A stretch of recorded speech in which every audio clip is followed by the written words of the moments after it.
porque esto realmente viene a partir del siglo XIX. Antes de eso el término indígena no existía. Esto viene en el siglo XIX y se va a impulsar a partir de los discursos nacionalistas en el momento de constitución del Estado-Nación. Entonces, responde a otro momento. El término indio es el término jurídico adecuado de este momento. Y bueno, a la base de la sociedad vamos a tener a la población que es susceptible de la esclavitud. Saben que la Nueva España va a ser una sociedad esclavista, como lo eran las grandes potencias europeas en ese momento, y que el lugar de donde exportaban principalmente esclavos era África, ¿no? Eso están en su bagaje ya cultural. ¿Ya vieron esa parte de la esclavitud? Bueno, tenemos grandes redes comerciales para la trata y el comercio de esclavos. Entonces la Nueva España va a estar dentro de este circuito comercial. Y realmente vamos a tener aquí la introducción de negros, que son los que son traídos de África, que igual va a pasar lo mismo que con el término indio, toda África, ¿no? Pero generalmente vamos a tener la captura de personas para la zona de los litorales, no todo lo que va a ser la zona costera de África. Entonces, a estos negros que van a ser traídos desde África y que llegan aquí hablando una lengua desconocida y para ser implantados en esta sociedad, se les conocía bajo el término de negro bozal. Su diferencia con el término mulato es que el mulato ya no representa por sí mismo una mezcla de sangre, y es la de negro con España, con peninsular. Entonces, en el caso de lo que va a ser la esclavitud o la noción de la esclavitud, es muy importante tener presente que esta se transmitía por vía materna. Quiere decir que si la madre era esclava, el hijo forzosamente iba a ser esclavo. En cambio, si el padre era esclavo y buscaba emparentarse o casarse con una mujer libre, podía llevarlo a cabo y los hijos iban a ser libres. Entonces, esta mezcla, esta movilidad, para tratar de obtener algún beneficio dentro de esta sociedad colonial, va a implicar o nos va a llevar a una paulatina mezcla sucesiva de sangre. Entonces, eso es lo que va a rebasar esta categoría, que por mucho es la más polémica en la composición social de la Nueva España. ¿Sí? Porque el término mestizo en un primer momento se acuña para hablar de la mezcla entre India y España. Ese debería ser el mestizo. El gran problema es que a medida que pasó el tiempo, estas mezclas de sangre van a ser sucesivas y van a complicar mucho más el poder establecer o dejar en clara esta jerarquización. Entonces, el término, por eso mestizo, va a englobar a lo que después, ya para el siglo XVIII, se va a denominar sistema de castas. Que bueno, no sé si se alcanzan a ver, salió bastante pequeño, pero lo que nos dice es: estas son las categorías que para el siglo XVIII manejaba la corona para tratar de tipificar y de jerarquizar las numerosas mezclas raciales. Lo que tenemos es que el español con India nos daba el famoso mestizo, el primigenio, digamos. De mestizo con español nos daba castizo. Y aquí vamos a tener la única vuelta posible a la pureza de sangre. De castizo con español nos volvía a dar español. Únicamente en este caso ocurría esto.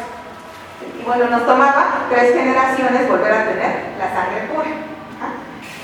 En el caso español con negro nos da mulato, mulato con español nos da morisco, morisco con español nos da chino, negro con india daba sambo, chino con india era salta atrás o salta para atrás, salta atrás con mulata daba lobo, lobo con china nos daba jíbaro, jíbaro con mulata daba albarazado, albarazado con negra daba cambujo, cambujo con india daba zambaigo, zambaigo con loba daba calpamulato con cambuja era tente en el aire, y tente en el aire con mulata era no te entiendo.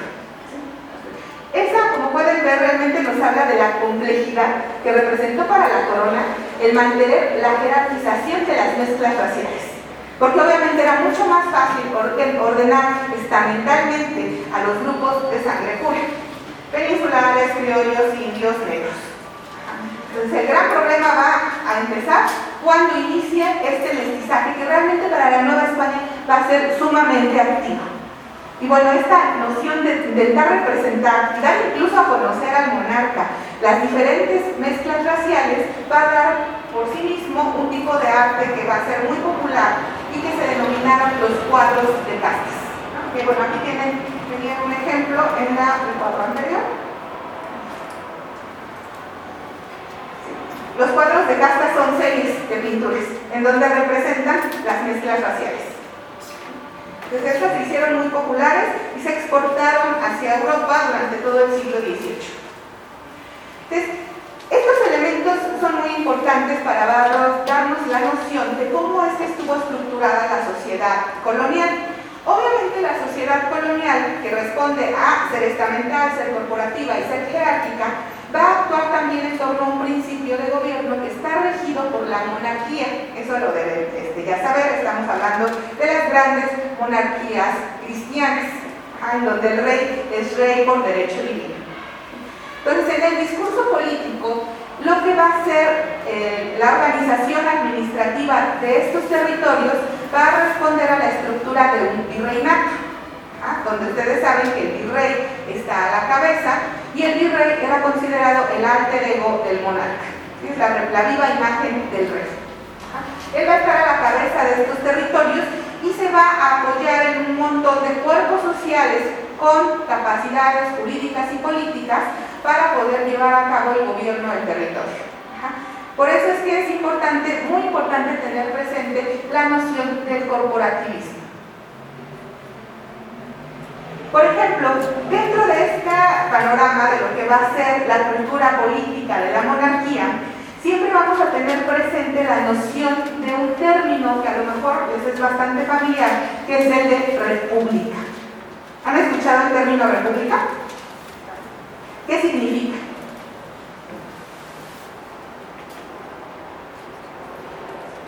¿No? ¿No que sí lo han escuchado?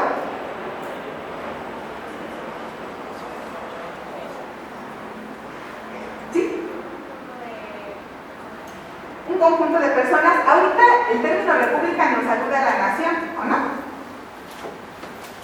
Cuando hablamos, por ejemplo, de la República Mexicana, en efecto, nos habla de un conjunto de personas. La constitución política de la monarquía se va también a englobar en el término república, entendido de una manera distinta. Porque el término república nos va a hablar de un vínculo político que va a unificar a todas las corporaciones bajo el gobierno del monarca, del rey. En general, el rey obviamente va a establecer una soberanía absoluta dentro de su territorio, va a tener amplios derechos regalistas, es decir, que sobre todo y ya más para el siglo XVIII lo van a tratar de imponer por encima de la Iglesia, ¿no? Que es uno de las grandes polémicas de las reformas borbónicas, y va a establecer que todos los hombres, todos los súbditos están obligados a dar un servicio al rey. En cuanto a las corporaciones, pues todas ellas van a tener un amplio margen, sobre todo en lo que va a ser siglo XVI y XVII, un amplio margen de autonomía para poder autogobernarse. Van a tener privilegios reconocidos y también van a tener una función que los vincule con el servicio al bien común. El término república también nos va a hacer relación a una noción de gobierno que se estructura en torno al bien común. Obviamente que ustedes tienen que tener presente que una cosa va a ser el discurso jurídico y político, en donde podemos entender esta serie de reglas que son muy proteccionistas para el caso, por ejemplo, de los indios o de ciertos grupos vulnerables, y otra cosa va a ser el cómo en la práctica se articuló la realidad política del virreinato. Como estructura corporativa, obviamente, cada uno de estos grupos tenía que tener vínculos entre sí. Estos vínculos debían ser sociales y políticos, pero siempre articulados en torno a la noción de la monarquía católica, de un reino bajo la tutela directa del rey.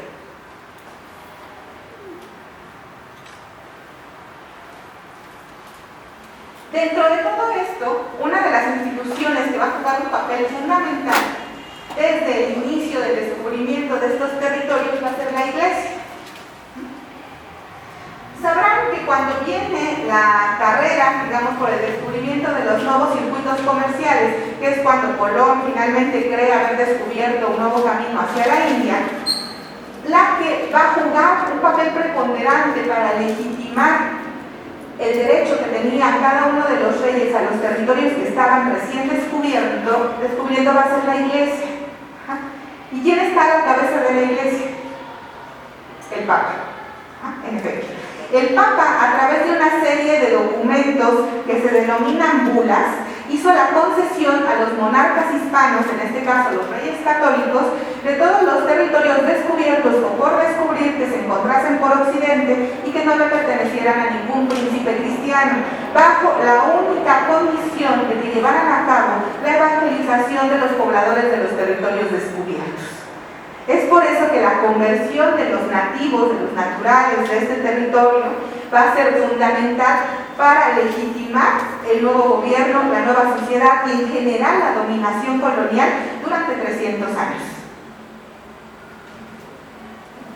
Entonces, la Iglesia en general va a establecer una unidad espiritual, porque acuérdense que la Iglesia que llega aquí es una iglesia hegemónica.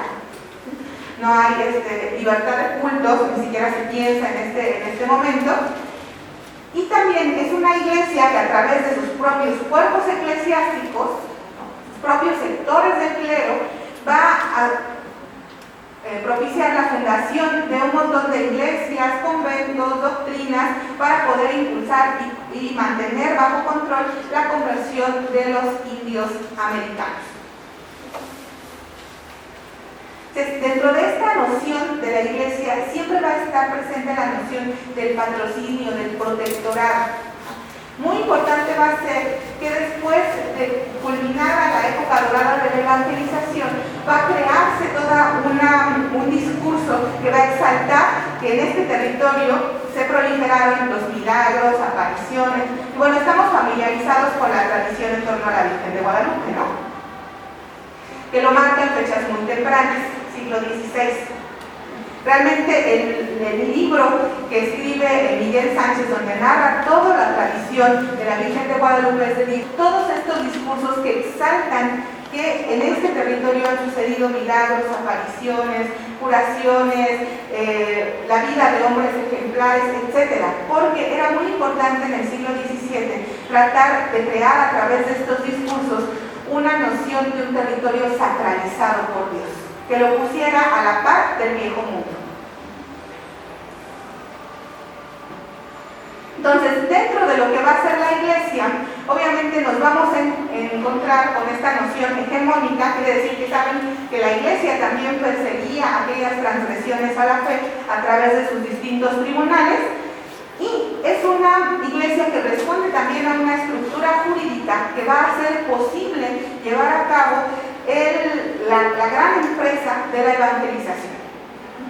Dentro de esta gran empresa es donde vamos a tener surgiendo principalmente a los diferentes grupos dentro del clero, y uno muy importante va a ser el denominado clero regular. ¿Saben cuál es el clero regular? ¿No? ¿A qué le suena regular? ¿Algo cotidiano? Alguien que vive en torno a una regla. Iba por ahí. El clero regular van a ser todos estos grupos que siguen una regla dictada o ya preestablecida. Esto va a ser franciscanos, dominicos, agustinos, mercedarios, betlemitas, etc. Carmelitas. Es ese tipo de clero, que va a ser una ala del clero distinta a lo que sería el clero secular. Dentro del clero secular vamos a tener a los párrocos, presbíteros, vicarios, obispos, arzobispos y el mismo papa. Entonces, dentro de estas nociones de legitimidad en torno a la empresa de conquista que han hecho las coronas europeas, porque acuérdense que esto es algo que realmente va a estar generalizado. Comienza España, pero después le va a seguir Portugal y después le va a seguir Inglaterra. Ustedes saben que vamos a tener el territorio americano dividido entre estas tres potencias. Entonces, esta noción de lo que va a ser la colaboración entre el rey y la iglesia es lo que va a fincar las bases para el surgimiento de la nueva sociedad. También dentro de este nuevo marco cuerpo místico, divino de la monarquía, ¿no? Pero va a obtener una amplia concesión del Papa. Esta amplia concesión va a ser una institución conocida como el Regio Patronato. El Regio Patronato se establece desde el siglo XVI y en un primer momento es una concesión que le hace el Papa al rey. A medida que pasan los siglos, los abogados de la corona van a ir modificando esta concesión para que después se considere que era una potestad que emanaba de la misma figura del monarca. Pero esto viene con el tiempo. El Regio Patronato va a establecer al rey como el jefe o la cabeza de la iglesia indiana. Por eso es importante esta institución. Y le va a otorgar amplios privilegios para la organización de todos los asuntos temporales de la iglesia. Quiere decir, contemporáneo, que él no podía intervenir en cuestiones de dogma, en materia de fe, pero sí podía intervenir para asignar los obispados, para establecer cuántos conventos se fundaban, en dónde, cuántos religiosos podían pasar a estos territorios, para ver el cuidado de la administración de cómo se llevaba a cabo la colecturía de diezmos, etc. Y tenía a través de él también que aprobarse todas y cada una de las fundaciones que hacía la iglesia. Obviamente, a través de esta noción del Regio Patronato es que vamos a entender también muchos de los amplios poderes que el rey tenía en materia eclesiástica y que en este primer momento hacen coexistir de una manera bastante armoniosa el poder de la corona junto con el poder de la iglesia. Pero esto, a medida que pasa el tiempo y va para el siglo XVIII, va a significar realmente un franco problema de enfrentamiento entre la corona y la iglesia. La monarquía tendremos que entenderla ante todo como esta estructura que va a ser tanto jurídica como política.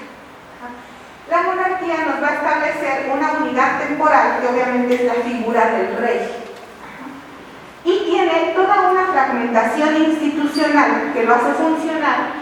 Es representado por el funcionamiento de repúblicas, de consejos y de magistraturas incorporadas. Esto, digamos que en materia política. Es muy importante tener esto presente porque, a pesar de que sabemos que el rey es el monarca absoluto del territorio, siempre va a haber un montón de cuerpos que le ayudan a gobernar. Por ejemplo, en el caso del virrey en la Nueva España, se va a ayudar mucho de un cuerpo colegiado que se denominaba la audiencia. En el caso de la que vivía aquí en la Ciudad de México, era la Real Audiencia. Entonces, en muchos sentidos, el discurso político de la monarquía se va a estructurar a través de las nociones de república, de buen gobierno y de otro término que va a ser muy importante, que es policía. Cuando hablamos de policía, ¿en qué piensan? ¿Una autoridad? ¿Bien? ¿Qué más? Pensamos en cuerpo armado, ¿verdad? Casi siempre. El término policía, en realidad, sobre todo para esta época, no tiene que ver con las fuerzas del orden, ¿no?, sino tiene que ver con vivir en civilidad. Vivir dentro de civilidad significa vivir de acuerdo a las reglas del rey y de Dios. Eso significaba el término policía. La noción de la policía va a ser una de las grandes causas de gobierno dentro de la sociedad colonial. En general va a ser uno de los elementos centrales que podemos encontrar en todos los discursos que emanan de este cuerpo político de la monarquía. En general, lo que vamos a encontrar también dentro de esta noción de buen gobierno, de vivir en policía, era que todas las corporaciones que existían dentro de esta sociedad tenían que tener un establecimiento de derechos colectivos. Eso es importante porque todos estos cuerpos estaban reconocidos por la ley.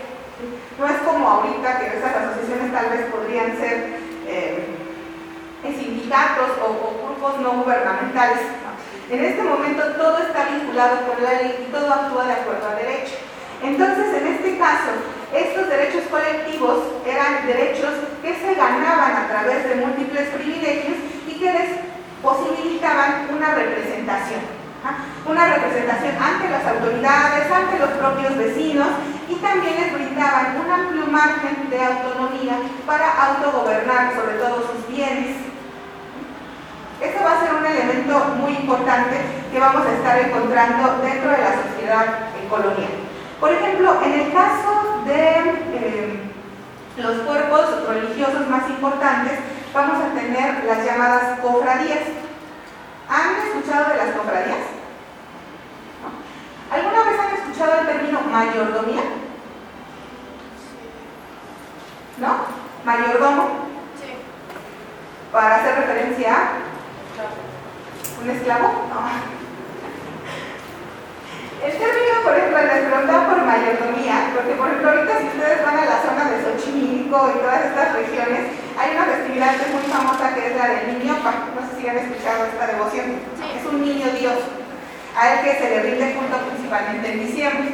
Los que se encargan de las fiestas, de organizar toda la fiesta y manejar todos los recursos que se requieren para esa fiesta, es generalmente el mayordomo. Este es un cargo que está ocupado durante un año y este mayordomo está a la cabeza de una colectividad que es la mayordomía. Cada una de estas asociaciones religiosas se vincula con un santo. Las mayordomías modernas van a ser las herederas, podríamos decir, de las cofradías coloniales. Justamente eran eso, asociaciones de laicos en torno a una devoción católica específica. Entonces, a través de esta devoción podían autogobernarse y autogestionar sus bienes. Esto es muy importante porque los bienes de las cofradías realmente llegaron a ser muy considerables.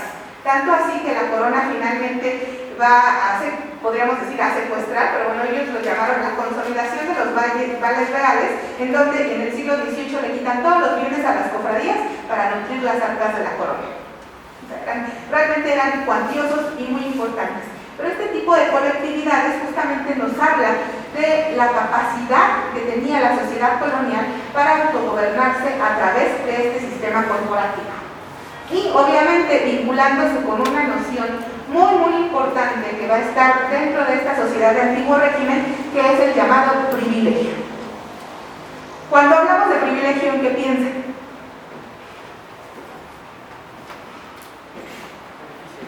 En beneficios.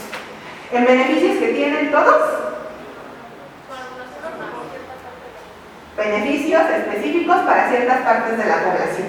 En general, eso va a ser el privilegio. Podríamos definirlo de una manera tal vez más sencilla, para hacer referencia a un derecho jurídico para la diferenciación, un principio legal para diferenciar a los cuerpos sociales, a los estamentos. Esa va a ser la noción del privilegio y eso lo vamos a encontrar todo el tiempo durante el periodo colonial. Obviamente la noción de privilegio no es algo que se le ocurre nada más a los reyes católicos, sino que tiene todo un bagaje que lo vincula con la cultura jurídica medieval en Europa. Se nutre tanto del derecho romano como del derecho canónico. En general, esta noción del privilegio también se vincula con el origen de cómo es que se va a estructurar las condiciones o el marco jurídico para el gobierno de la monarquía. En general, algo muy importante es que las leyes en la Nueva España van a ser leyes casuísticas. El término casuística a lo mejor le suena a caso. Realmente eso es para la noción en general de cómo se articuló el marco legal. La norma deriva de la práctica en la actualidad, ¿no? Lo pensamos así, o sea, lo que se puede hacer y no hacer está regido por el marco legal. En este tiempo tan temprano, sobre todo en el siglo XVI, lo que vamos a encontrar es que como no sabían cómo responder a cada caso específico, se encontraban en amplios sentidos bajo una nueva realidad, lo que veían era la creación de las leyes a través de los casos que se presentaban. Veían un caso, lo absorbía el rey, bueno, en este caso sus representantes, desde el virrey, la audiencia, la Real Cámara del Crimen, por ejemplo, en el caso de lo que se trataba de faltas al orden civil, y como dependiendo de cómo se presentaba el caso, cómo lo debatían los jueces, se establecía un precedente. Y a partir de ahí se resolvían los casos que sucedían después. A esto se refiere la estructura casuística. Y eso va a ser realmente lo que va a dar origen al sistema legal. Una muestra de esto es que realmente la primera recopilación de las leyes de Indias van a ser del siglo XVII, es decir, que les tomó al menos pues, unos 75 años el poder tener una noción de cómo llevar a cabo la administración de justicia para el territorio. Entonces, esta noción de privilegio también va a ser muy importante para entender el marco legal, porque, como ya lo habíamos dicho, la sociedad funciona a través de estamentos, y los estamentos funcionan a través de este principio de diferenciación. Y eso quiere decir que cada uno de los estamentos tenía derechos y obligaciones específicos. Esto es justamente lo que va a alejar a una sociedad de antiguo régimen de una sociedad que podríamos considerar en nuestros términos actuales moderna. Porque acuérdense que este principio de la igualdad no existe en este momento. Lo que tenemos son estamentos que cada uno responde a una situación específica y actúa de acuerdo a un privilegio específico otorgado por el monarca. Entonces, lo que nos implica el término privilegio es un estatuto jurídico. Este estatuto jurídico en realidad va a establecer cómo es que debía llevarse a cabo la interacción entre grupos sociales, los cargos a los que podía acceder cada uno de los estamentos, las limitaciones económicas, sociales y religiosas que cada uno de ellos iba a tener. Y todo esto va a estar en la recopilación de las leyes de los reinos de las Indias, que les decía, realmente surge hasta el 17 ya como un marco que está reuniendo todas las legislaciones creadas. En general, esta podría ser algo así como la Constitución que tenemos ahorita, ¿no? Este es el marco jurídico más amplio. Entonces, en general, esta noción de privilegio sí nos habla de que marca un modo de pensar, una práctica cultural y en general una categoría jurídica de organización para la formación del marco legal de cada uno de los estamentos. Es aquí donde va a establecerse, por ejemplo, pues que los españoles tienen el privilegio de tener acceso a títulos nobiliarios, a tener los cargos más altos de la administración. En cambio que los criollos, por ejemplo, a diferencia de los mestizos, pueden ingresar al clero secular, pueden hacer carrera dentro de esta rama del clero, pueden llegar a tener cargos dentro de la Real Hacienda, ¿no? Estos son los marcos que van a estar establecidos a través de esa noción de privilegio. Ahora, también cuando hablamos de diferenciación, vamos a establecer otro principio que es el de segregación. ¿A qué le suena segregar? Separa, exactamente. La noción de segregación nos habla de una necesidad que establece la corona por separar a su población y principalmente va a separar, se ve súper chiquito, pero va a separar a españoles de indios. Eso es lo que tenemos. Y no sé si han escuchado el término República de Indios o República de Españoles. ¿No lo han escuchado? Bueno. Así es como se va a articular en general la sociedad virreinal, primero en dos grandes repúblicas. Las repúblicas españoles, en donde sí podía tener presencia de manera más numerosa mulatos, negros y mestizos en un término más amplio que ya vimos ahorita que implica, y en el caso de la República de Indios, en donde realmente la población mayoritaria sí debía ser indígena. Este principio de segregación empezó por una necesidad que consideraban primordial de separar a la población indígena y que no fuera susceptible de contaminación de prácticas erróneas por parte de los españoles. Entonces, esta noción de segregación implicaba pues englobar a cada uno de estos sectores bajo una estructura corporativa que era la república, que estaría orientada bajo el canon principal. Tanto la República de Indios como la República de Españoles era un sistema de gobierno que se administraba a través de un cuerpo social más pequeño que era el cabildo. Entonces, esta separación impuesta por la corona realmente respondía a múltiples preocupaciones. Por un lado, cuando nosotros tenemos las descripciones de la iglesia, por ejemplo, de las órdenes mendicantes en el siglo XVI, que nos hacen referencia a cómo o cuáles van a ser los múltiples problemas a los que se enfrentan para poder llevar a cabo la evangelización. Uno de ellos era que la población indígena vivía en territorios muy amplios, desperdigada, no concentrada, digamos, esparcida en tierras de difícil acceso a veces, en sierras, en montañas, que imposibilitaba que los religiosos pudieran impartir la doctrina, pero también que imposibilitaba que los cobradores de tributos pues, tuvieran una matrícula que pudiera llevarse a cabo de manera eficiente. Entonces, esta es lo que va a dar origen a esta noción de la necesidad de separar a españoles de indios y que va a establecer el surgimiento de las dos repúblicas, cada una con condiciones jurídicas específicas, con privilegios reconocidos y siempre gobernadas a través de un cuerpo social determinado cabildo. Entonces, en general, este cuerpo social, el cabildo, va a estar integrado principalmente por peninsulares.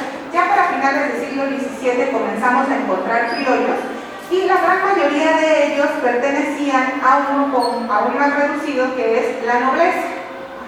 Saben que la nobleza es una condición, justamente un privilegio otorgado por el monarca que separa de acuerdo a su calidad a la población, ¿no?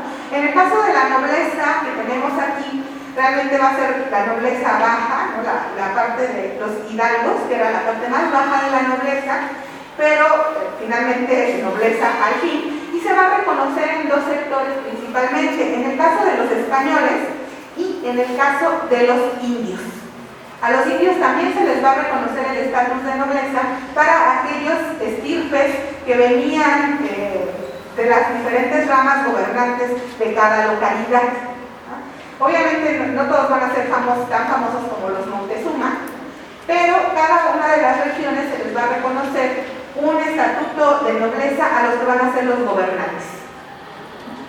En algunos casos esta nobleza era de linaje, quiere decir que sí venía se remontaba de generación en generación, y en otros casos se trataba de una nobleza adquirida por servicios a la corona. Por ejemplo, el caso a lo mejor que les suena más es el de Tlaxcala. ¿Sí o no? Saben que los tlaxcaltecas van a ser los principales aliados de los españoles en la conquista de México, ¿no? Mismo caso, por ejemplo, que los totonacas. Entonces, en estos sectores se les van a dar como reconocimiento ciertas mercedes de nobleza para reconocerlos, darles ese privilegio sobre el resto de los pobladores. Entonces, en general, esta sociedad va a funcionar a través de este término que es el de calidad. La calidad tenía que ver con una posición relativa que va a ocupar el vasallo frente a su rey, y esta estaba determinada por el color, por la ocupación, por la riqueza, por la limpieza de sangre, por el honor y por el lugar de origen, por ejemplo en el caso de los peninsulares, que saben que tienen una diferente calidad frente a los criollos por haber nacido en la península ibérica. Entonces, esta noción de calidad pues es lo que explica también en gran sentido lo que fue la noción de la segregación o esa necesidad de separar a las repúblicas. Y por ejemplo podemos ver, este es un ejemplo de estos cuadros de castas que les mencionaba anteriormente, y que bueno, también estos cuadros de castas, además de que representan a las mezclas, también dan nociones de ciertos momentos de cómo es que se representaba o se esperaba que debía estar organizada la sociedad. Por ejemplo, en este caso vemos a una española con su esclava negra. Entonces nos habla de que los negros, uno de los espacios más importantes que tuvieron fue el de ser sirvientes domésticos.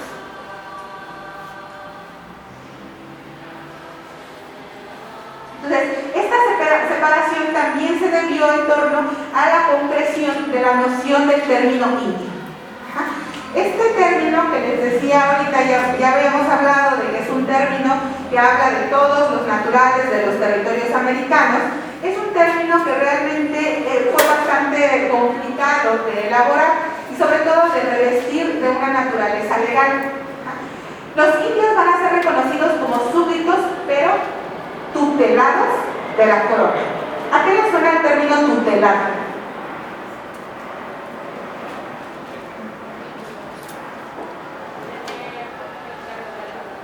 ¿Un cargo? Ajá.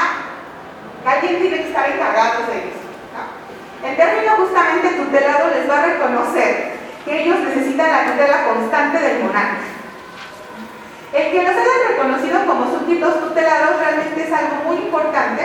Esto deviene de las leyes de Burgos, que son realmente muy tempranas, 1512, y estas se elaboran después de ver el desastre que hicieron en la conquista de las islas de las Antillas, ¿no? Donde estaba la población india de los taínos, a los que prácticamente borraron del mapa. Después de ver cómo había funcionado en estas islas, decidieron imponer dotar a esta población de algunos derechos específicos, y dentro de esto fue el considerarlos como súbditos tutelados de la corona.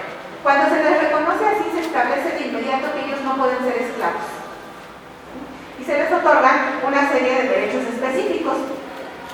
El estatuto del término indio se va a nutrir de estas tres categorías que ya existían en el derecho castellano. Una va a ser el término rústico, que nos habla de una incapacidad relativa, ¿no? Esta incapacidad relativa quiere decir que pues sí hay cierto freno a un pleno desarrollo intelectual, ¿no? Así entendamos. El término miserable. El término miserable no tiene que ver con cuántas posesiones tenían. Es un término que existía desde el derecho romano para hablar de aquellas personas que estaban en un estado legal de indefensión. Y en un primer momento se establece únicamente para huérfanas y para viudas. Eso es hablar de miserabilidad.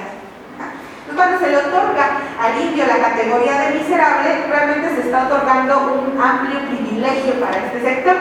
Y finalmente se le otorga la categoría de menor de edad. Por eso es que requería una tutela constante. Todo esto funcionó realmente de manera bastante bien en términos de privilegio para el grupo de los indios, porque establecía también que a partir de esto, bueno, requerían una protección por parte de las autoridades, pero también les dio la posibilidad de tener sus propios tribunales, en donde realmente sí podían presentar casos, en donde ganaran a hacendados, a mineros, ¿no? Y a diferentes autoridades españolas los litigios. Los indios se gobernaban a través de sus propios nobles. Esa también va a ser un reconocimiento que se va a hacer a la nobleza india. Y funcionaba a través de la elección. Los pueblos de indios van a ser uno de los pocos espacios que tenemos dentro de la sociedad colonial donde se llevaban a cabo elecciones.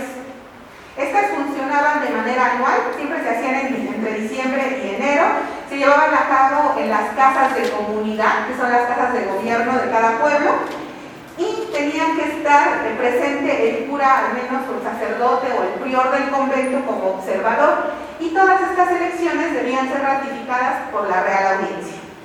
Los nobles indios que gobernaban los pueblos tenían potestad en 3 de las 4 causas del gobierno virreinal: en Hacienda, Policía y Justicia. Hay una cuarta causa que es guerra, pero obviamente los indios no tenían potestad en guerra porque los españoles siempre tuvieron miedo de que esto provocara rebeliones, alzamientos o tumultos. Dentro de los privilegios para los nobles indios estuvo ser oficiales de república, quiere decir gobernar sus propios pueblos, que estaban exentos del pago de impuestos, montar a caballo, usar daga y espada, utilizar vestimenta española y poseer un escudo de armas. Esas van a ser algunas de los privilegios que ellos van a tener dentro de la sociedad colonial. Bueno, dentro de toda esta noción de corporación también funcionaban, ya les había adelantado, los cuerpos que tenían que ver con la iglesia. Dentro de estos cuerpos que tenían que ver con la iglesia, de los más importantes van a ser las órdenes mendicantes, sobre todo en el siglo XVI, porque ellos van a ser los encargados de llevar a cabo la evangelización de estos territorios. Los primeros que llegan a esta región van a ser los franciscanos, o también conocidos como la Orden de Frailes Menores, que ellos arriban primero 3 en 1523 y luego 12 en 1524, ¿no? Es la fecha de llegada. Aquí podemos ver el escudo de la orden, en donde tenemos el brazo desnudo de Cristo, el brazo con el hábito de San Francisco, ambos presentando las heridas de la crucifixión, porque ustedes sabrán que en la geografía de San Francisco él recibe los estigmas, ¿no? Al igual que Cristo. Podemos ver la noción de cómo se construyen también estos discursos en donde estos religiosos que hacen la evangelización van a ser vistos como el religioso ejemplar, ¿no? que lleva a cabo todas las proezas para poder asegurar la conversión de los indios a la religión católica. Se van a estructurar a través de provincias, por ejemplo estará la del Santo Evangelio de México, que es la primera que fundan, después van a fundar la de San Pedro y San Pablo de Michoacán, después la de San Francisco de Zacatecas y finalmente la de Santiago de Jalisco. Las provincias de órdenes religiosas, como pueden ver en este mapa, realmente son territorios muy amplios. Y están controlados realmente por pocos religiosos. Imagínense que para 1569 la provincia del Santo Evangelio tenía un total de 53 conventos, y no sé si han visto estos grandes moles conventuales en cualquiera de los pueblos mágicos que ustedes visiten. Realmente son grandes construcciones que aluden obviamente a los claustros europeos. Y en estos 53 conventos realmente había solamente 208 religiosos. Esto no quiere decir que siempre hubo una cantidad muy reducida de religiosos dentro de cada uno de los conventos. A veces podían ser 3 o 4, y creo que en las mejores épocas esos conventos albergaban unos 7 religiosos. Y esto obviamente traerá problemas después a medida que el clero secular aumente en número y tenga realmente un espacio de acción muy limitado. Podemos ver también el escudo franciscano en la fachada. Este es el segundo escudo de la Orden de San Francisco, el escudo de las 5 llagas y los 3 clavos. Y él está rodeado por el cordón franciscano. Entonces, estos religiosos realmente lo que tenemos a través de ellos van a ser las narraciones de gestas que realmente los hacen incluso obrar milagros para llevar a cabo la conversión. Esto lo vamos a ver repitiéndose entre las principales órdenes regulares. En el caso de los dominicos, son la segunda orden que llega al territorio. Ellos llegan en 1526, también conocido como la Orden de Predicadores, y aquí pueden ver su escudo, que es el escudo de la flor de lis, ¿es este? Y a veces también va acompañado de este otro fragmento, que es un perrito que sostiene una antorcha en el hocico y con ella ilumina el mundo.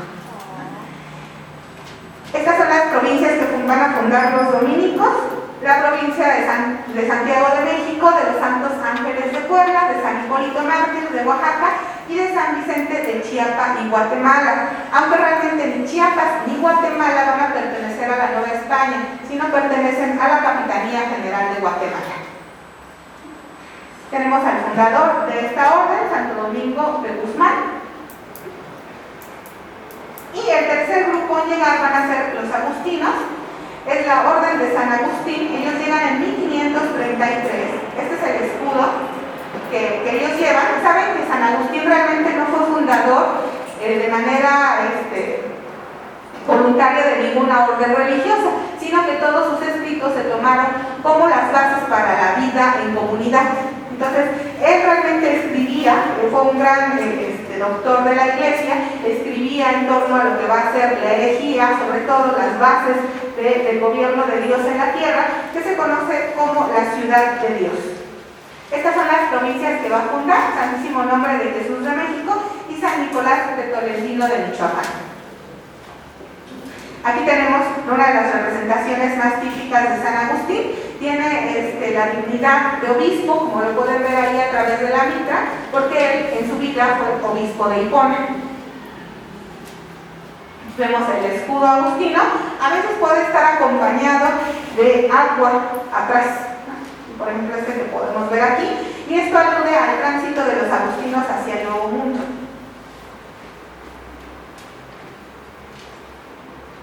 Entonces, estas van a ser las principales órdenes religiosas que van a llevar a cabo la evangelización. Acuérdense que el proceso de evangelización era tan importante porque fue a partir de él que se legitimó el dominio español sobre estos territorios.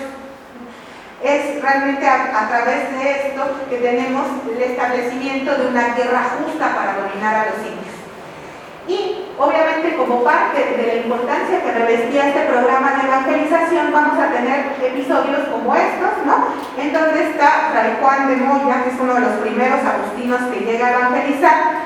Esta obviamente es posterior, es de 1661, pero en esta pintura pues graba uno de los pasajes más una serie de pasajes que revisten de la santidad que él demostró para llevar a cabo la evangelización. Por ejemplo, en una ocasión que él lo fueron allá a buscar para que diera la extrema unción a un moribundo, llegó hasta un río que estaba plagado de cocodrilos y los indios que lo acompañaban le dijeron: no se puede pasar.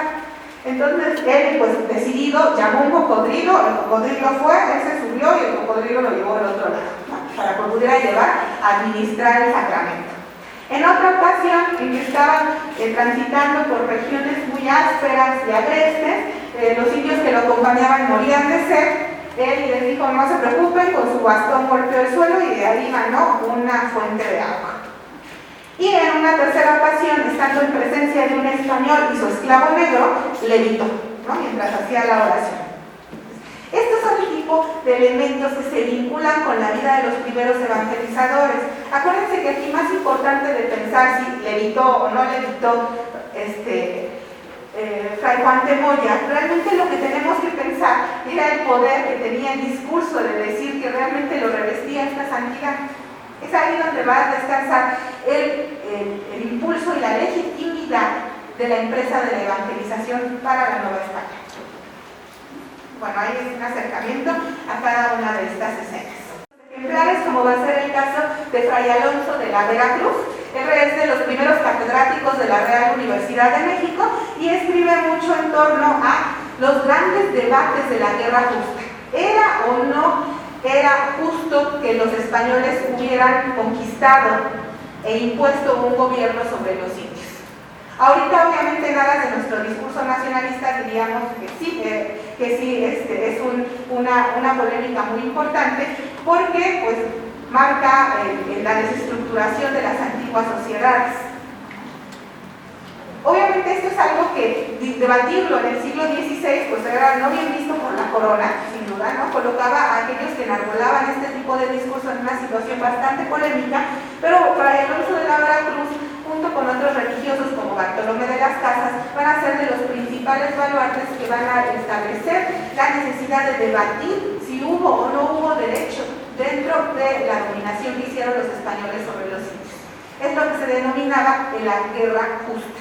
Y el libro que escribe Fray Alonso de la Veracruz es De Dominium Infidelum, de Justo Bello, sobre el dominio de los infieles y la guerra justa. ¿Dudas hasta acá? ¿No? Ok. Vamos a cerrar con algunas imágenes de lo que es el arte conventual.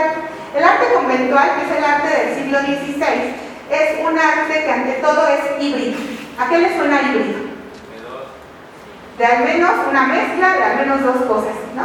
En el caso del arte plateresco, resulta de la confluencia de tres estilos artísticos: lo que va a ser el arte románico, que es el arte de la plena Edad Media, el arte gótico, el arte de la alta Edad Media, y el arte mudéjar, que van a heredar los españoles a través de la dominación que van a hacer los árabes de la península ibérica durante 7 siglos. Entonces, esto lo vamos a tener presente en los grandes complejos conventuales. Por ejemplo, acá en esta iglesia, que es la de Cholula, tenemos los contrafuertes, que son propios del gótico, las ventanas corales con rosetón, que es propia del mudéjar, tenemos las almenas, que también son góticas, la presencia de arcos de medio punto, que son románicos, y tenemos elementos que claramente se anexaron a las construcciones con posterioridad. ¿Cuál creen que es? Aquí que no parece estar en sintonía. La torre. Sí, la torre, perfecto. Prácticamente todas las torres son del siglo XVIII y ya responden a otro estilo artístico que es el arte barroco. Entonces aquí, por ejemplo, vemos cómo las almenas van por toda la parte superior, rodean a la iglesia y le dan este sentido como de fortaleza, ¿no? Algunos los han llamado conventos fortaleza. Y tenemos a los contrafuertes que también van a todo lo largo de lo que van a ser las naves de la iglesia. Aquí tienen otro ejemplo del arco de medio punto, eso es muy característico del románico. Tenemos también la presencia de este tipo de arcos que salen de los contrafuertes. Estos se denominan arbotantes y también son góticos. Y, por ejemplo, tenemos estos frontones, la existencia de este tipo de frontón triangular cerrado también es muy propio del románico. Todos estos elementos son propios del arte de la plena Edad Media. Son elementos que podemos encontrar en prácticamente todos los complejos conventuales que nosotros visitamos. Hasta aquí, chicos, dudas, comentarios. ¿Ya están listísimos para un examen? Ahí fueron muchos conceptos principales. Bien, chicos, pues ya, si no tienen comentarios o preguntas, por mi parte sería todo. Muchísimas gracias.